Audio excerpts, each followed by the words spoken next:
Welcome everybody to Omnisend's marketing tips series, where in roughly 3 minutes or less each day, I'll give you actionable tips and ways to improve your email and SMS marketing program and make you better marketers. This week is the second of two, all about creating a revenue-driving welcome series, and I'm going to focus on deeper yet easy to execute personalization tactics. Today's Monday, so we're going to start this week out easy, although I might get a little bit nuts this week. For today, let's talk about making sure our welcome series is for new email subscribers who are indeed in a purchase intent mindset. To do this, we need to check to see if they are a new subscriber and customer or just a new subscriber. After all, how many times have you signed up for emails during the checkout process? You're like me? Tons.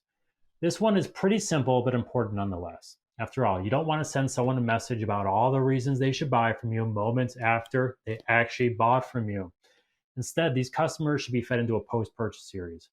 That's a whole nother topic on its own.